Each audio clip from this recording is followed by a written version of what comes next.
Hey guys, so today I'm going to be doing my incredibly late top favorite books of the year.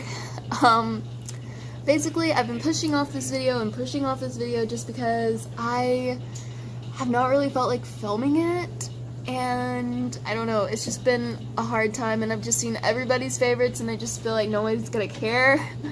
So I just have 5 books. I normally do the whole, like, I'll do like 18 and 18 and 17 and 17 is normally what I do, but I think I'm just gonna do the 5, and maybe number 5 is gonna be Queen of Air and Darkness by Cassandra Clare, which, as you can see, I tabbed this one up. I also did the same to my Kingdom of Ash, and that one is an honorable mention. It just didn't make it into the actual top 5, if you know what I'm saying.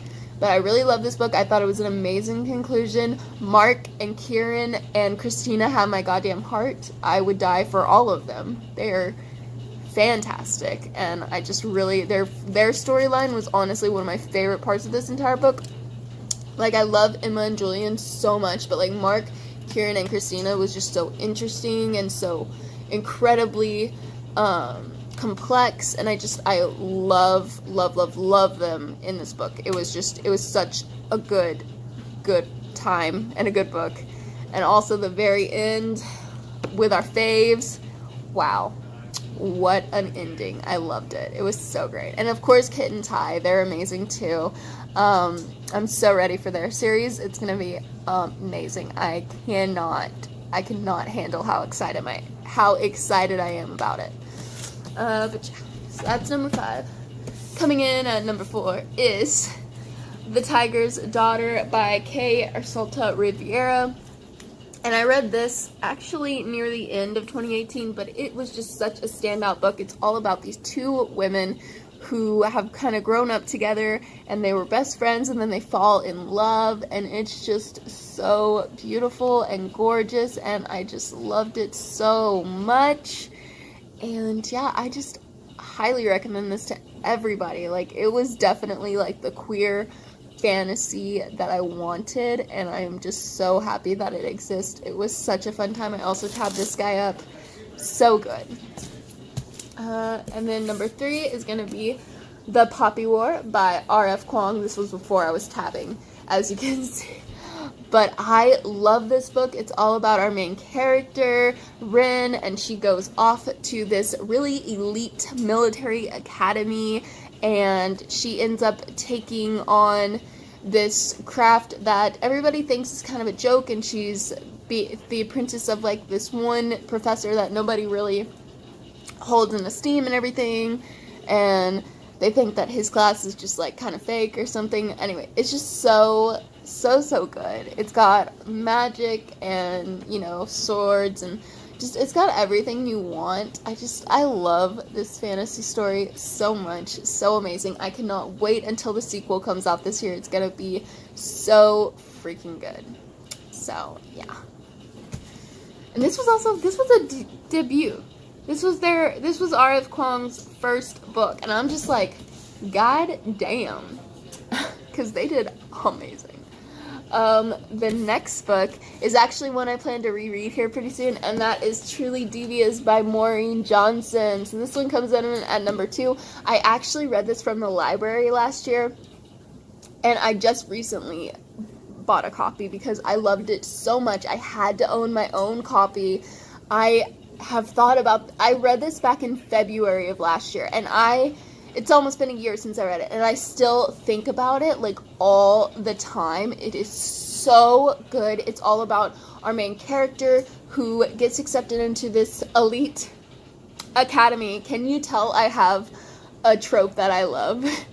But basically she is really interested in like criminal justice and everything, and she wants to go to this academy because of like a few decades ago this family went missing, and then they turned out that they were murdered, and she wants to find the killer. And so she goes, and like basically this academy, you like basically pick what you want to study and like what you're good at and stuff, and then you basically get all the time and all the research materials that you need to like do that, and it's super interesting. And when she gets there, the murders end up happening again. So the murders are happening again, and you're trying to, and she's like trying to figure out who it is and if they're the same one that did it the last time, basically. But yeah, so it's just incredibly interesting and intriguing, and I just loved this book so much. But it's been so long since I read it, and I actually have the sequel as well over there on my shelf, so I really want to reread this and then read the sequel. It's so good. It was definitely one of my favorite books, and not just of the year but of all time. It's so good. And then the number one spot goes to, I wonder if anybody can guess, because like I feel like I talked about it a lot, but then maybe I didn't. I don't know. But that's gonna be Saint's Blood by Sebastian de Castell, which is the third book in the Greatcoat series, which I still need to read the last one, Tyrant's Throne. It's just for a while there, I just kept pushing it off because I was like, I don't want to leave these characters forever. But someone told me the other day that Sebastian de Castell is writing another series that's following these characters. And they told me this. I think it was Sam from Sam's Nonsense, but she told me this like, it was like one of the very first days of January, and I was like, oh my god, this is already the best thing I've heard all year. So I'm like really excited. So now I can finally read Tyrant's Throne without being like, I'm never gonna get to read these characters again, because I will. So that's exciting. But basically, the Greatcoats follows these three characters. It's basically like a Musketeers retelling, and it follows these three guys that are Greatcoats, which basically they were the king's elite guard, and the king was killed a while ago, and basically all the Greatcoats have kind of, you know, separated and gone their own ways, except for these three. They're like best friends, and they all got told a last message by the king, one last mission he wants all of them to do. And so they're all trying to like follow that and do that and everything, and it's so good, it's so intriguing. I'm doing a bad job at describing it, but I swear it's the best.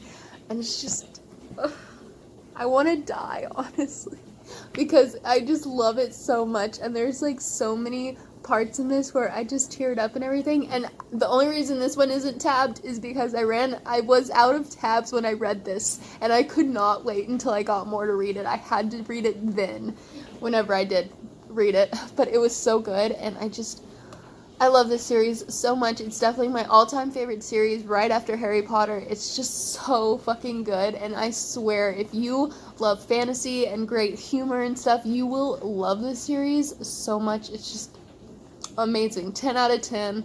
Love it, and that's why it's my favorite book of the entire year. So yeah, so these are my favorite books of 2018. I hope you guys enjoyed this video. Again, I am so sorry that it was so late and that it was so quick and that I only had 5 to do, but again, I just didn't want to do a bunch of books and everything. I read like 291 books in the year of 2018, and it just would have been a lot to like go through that and try to pick like, you know, 18 books or whatever. So I just wanted to do a top 5, and we'll see how this year goes, and hopefully maybe I'll be able to plan it a bit better and we can actually do maybe like 19 in 19. But yeah, we'll see. But I hope you guys enjoyed. Let me know what your favorite book of the year was. I would love to know down in the comments, and I will see you guys in my next video. Bye.